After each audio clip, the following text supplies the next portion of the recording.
Hi, my name is Claire. I'm 23. I almost said I'm a Capricorn. You can say well, that. I am a Capricorn, also lesbian. My pronouns are she, her. How comfortable do you feel in your gender/sexual identity, and are they at different levels? Ooh, well, my gender, as a cis woman, I've never not felt aligned with that. I've never felt like, oh, I'm not a woman.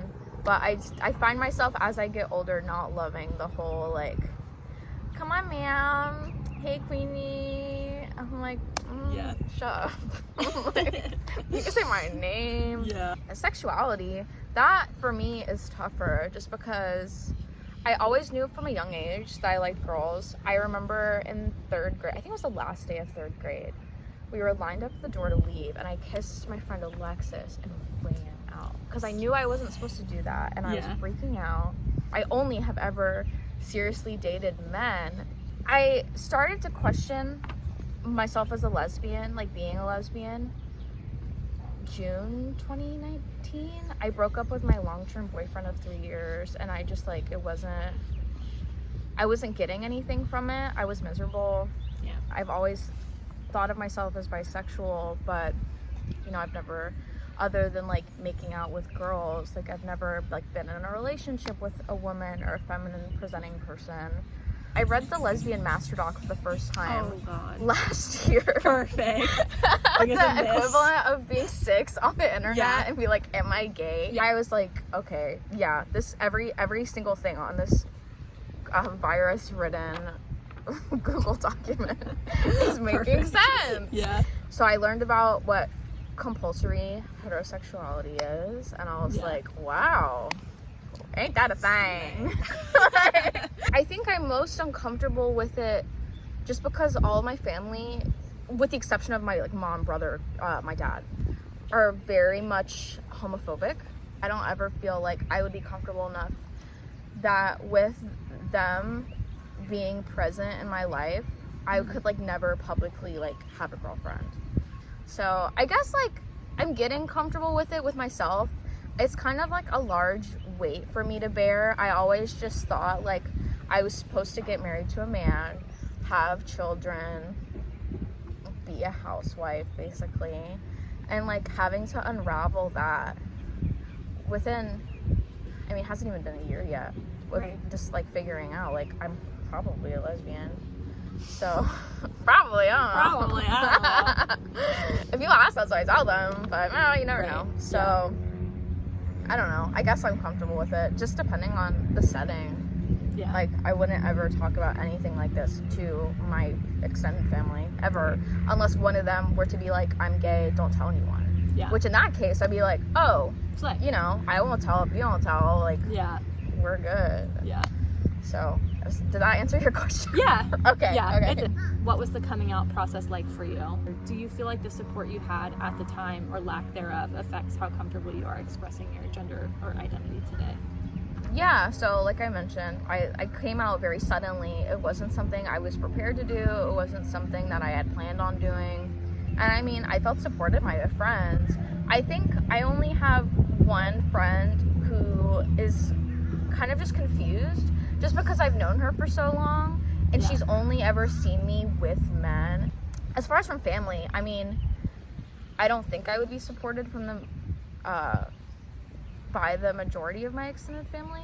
Yeah. I think some of them would still, like, want to talk to me, but I have a feeling a lot of them wouldn't. Yeah. So I mean, like, that sucks. I mean, people you know your whole life is like, now you don't know them anymore, or you don't know, they don't want to know you anymore. I don't know. I don't really talk about it a lot because I think it affects me a lot. Like, having to struggle with, like, do I want to live the life I want to live, or do I want to not? I don't know. But I feel supported by my friends, and I think that is what matters to me the most at this point, because I know that they would never abandon me for something like that. Yeah. And I know my parents at this point in my life would never abandon me for that. Yeah.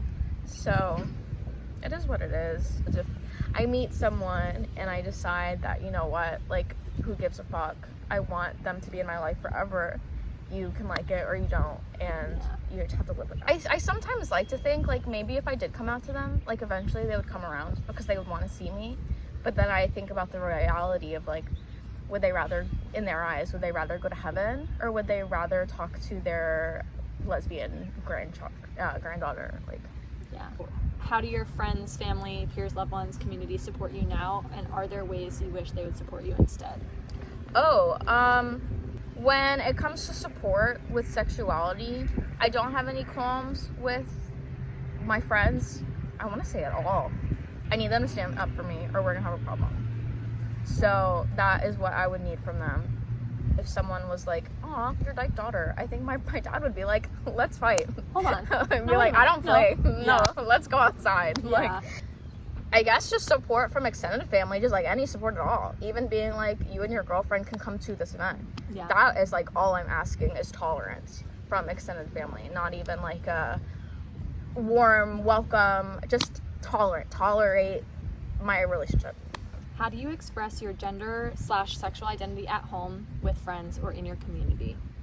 Oh, I wonder if I have a picture of my desk at Oh. home. I might have a photo. I just moved. So this is like the first time I've ever got to decorate a space that was like my own. That wasn't my childhood bedroom.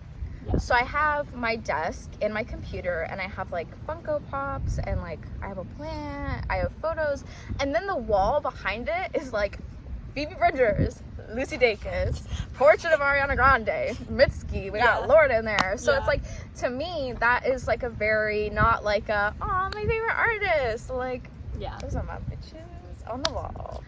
I'm trying to think other ways that I have queerness displayed in the house. I still live with my mom, so she has her, like, she's a Disney adult. So there's like a clash of design ideas of like wanting Disney stuff everywhere, and me wanting like a disco ball in the kitchen. I've always felt like gardening was a very like lesbian trait. I've started doing like vegetables in my window, but I don't know if I would represent that as more like queerness or just like trying a hobby.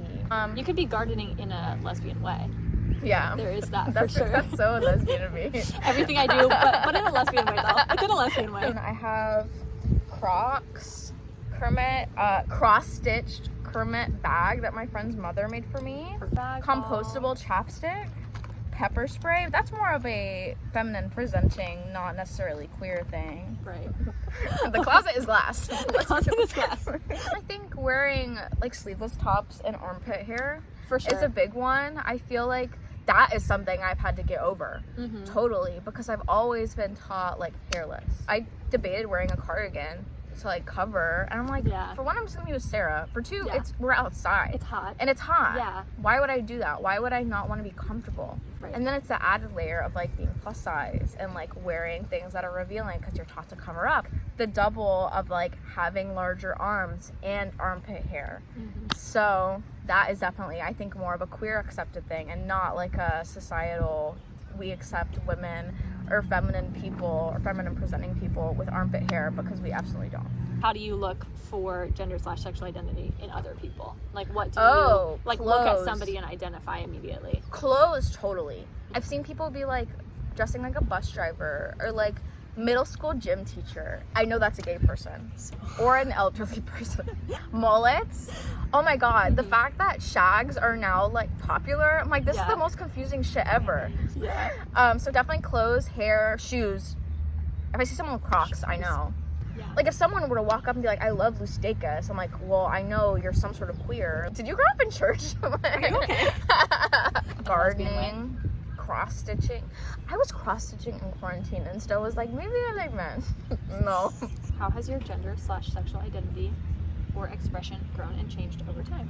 Gender identity, as I've said, I've never felt not that way. Like, kissed that girl in 3rd grade, but I mean, like, I often discount to like, oh, we're kids, you know, kids do like kid shit. So there are always girls that I was interested in, but didn't know what to do with that. Because I was like constantly hopping from relationship to relationship. Because I was dating my guy friends because I'm like, well, I like hanging out with them. So I was like constantly with them. Exactly. I always felt that. And then, as I mentioned earlier, I felt like maybe I am just a lesbian in 2019. And since that, it has only like progressed of like things are starting to add up. So I think the first time I said that to someone other than my boyfriend I was breaking up with at the time that I think I'm a lesbian. The first time I had vocalized that to anyone else, I had made that I was like bisexual, then I was like, I would just say like I'm queer, and then was like, I'm a lesbian. So it's like totally different from a subconscious standpoint. Even sometimes in dreams, I'm able to be like, hey, no. When I'm like interacting with men in dreams versus with women, I'm like I'm not telling them leave me alone in dreams. I was the bisexual to lesbian pipeline, as many people are. Yeah. So if you would have told me 6 years ago, like, hey, that guy you're dating, you don't actually like him, I would have been like, what are you talking about? What do you mean? What are you talking about? I'm not settling. No, I'm trying to think where I was in my life when I took intro with Wendland. And I decided, especially if all teachers are like him, get me in this, because A, this is interesting. B, I feel like I've learned more in this one class than I have with the entirety of what my major was. And so the things that I learned in Wendland's class and Dr. Rubin's class and just the people that you interact with in those classes, it makes you really think of like, I'm not so sure that like what is compet. It makes you think. I know actually I wouldn't be where I am right now if I had not declared that minor and taken more classes. So there's an article that we had to read called Keeping Bisexuality Alive, where they did like a study about all these different bisexual women in straight monogamous relationship. There is a quote in it where they talk about the concept of gender as a performance. And they explain how displays of gender rely on traditional notions of what we understand as a culture to be masculine or feminine. So hair, clothing, makeup. Makeup's a good one. A graphic liner. Yes, exactly. And that these displays are often an optional performance focused on what we would like to convey about our gender to others. And they say specifically, display is focused on the meanings that cues have for the actor rather than on the interpretations of those cues by the audience. A hermit who puts on makeup every morning is still engaging in feminine gender display even if no one is there to witness it. So, my question with that, let that sit for a second. Contemplate. My question with that is, are there ways that you engage in gender or sexual expression that are only for you, or do you feel like you're putting on a performance for others? Yeah, I mean, I definitely dress differently depending on who I'm going to be around. I mentioned my job, my family, not my, dad, mom, brother. Well, right. I dress differently around my extended family. I act differently around those people. And at my job, things I do just for myself? I know, because I do this around the house, too. Like, wearing, a bralette instead of just, a wired bra. I definitely do that for myself. People will pick on bodies regardless of how they look and what time period it is. But I definitely grew up thinking you need to have a push-up bra because that's what people like. That's what you're supposed to look like. But as far as things I do only for myself, I guess I did that wall. I mean, I decorated my room the way I wanted to, regardless of how people would perceive it as. I don't know. That's a hard question. I don't know if there's anything I do for just myself. Growing my body hair out is for myself because I want to break that image in my brain of feminine presenting people have to be hairless. So I'm self-conscious about it, but I'm doing it so I can break that stream of I don't know, so I could break that internally. Of getting over that, so I don't feel like I'm performing by wearing a cut-off shirt, or if I had shorts on, I don't feel like that's a performance. I don't know. I guess that would be my thing of, I'm not doing that for anyone else. I'm just trying to break that notion of I have to be shaped. Or I'm ugly. So there's another kind of longer question, and then we have one more and then we're done. Okay. So that article was what inspired this whole idea for this project. And then I was listening to this podcast called We Can Do Hard Things by Glennon Doyle. You should listen to it. So there's an episode, I don't know if you know who Alok Menon is. Have you ever heard of them? Okay, so they are, they're gender nonconforming, they're transformed gender nonconforming. They're a writer and artist. They're an LGBTQ plus rights activist very cool person. But anyway, so they were on this podcast episode, and they're also talking about the concept of gender as a performance. And there's a specific quote that the host was talking about where she was saying, she said, I can find this thing that's like a wild moving faith inside my identity, like my real self, but I can't find any gender. I can't find it inside of me. I can only find gender on me. I have a close transgender friend who can find gender inside of them, and that's what they're expressing. But this idea of how gender is a mandatory performance and not born in us, is that how you experience gender? Do you experience gender as a real true thing inside of you that you're expressing on the outside? My question with that is, do you believe that gender is innate, or do you believe that it sticks to us from the outside, from the external world? I think it probably depends on the person. Because I mean, for me, like, I've never felt like I'm not a woman. So that's just not something I ever have experienced at this point in my life. Maybe I will at one point, but right now I don't. Talking with a lot of my non-binary friends, like, they know, like my one friend in particular, who I think you also may be interviewing, I know for a while they used they, she pronouns because they knew that they will always be perceived female. Yeah. So it's like, what's the point? This has stuck to me. They didn't say that verbatim, but just like, why would I change my pronouns even though I don't feel like she is appropriate? Because I know I will always be called with she, her pronouns. Yeah. So I mean, like, for them, I would say that they possibly, I don't want to speak for them, so I'm not saying their name. Yeah.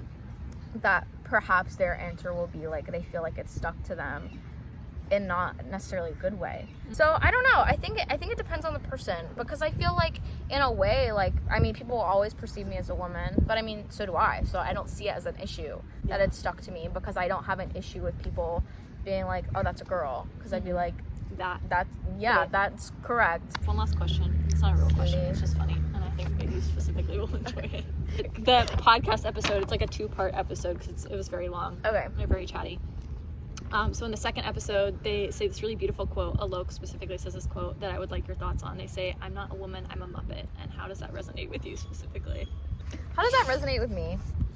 You may ask.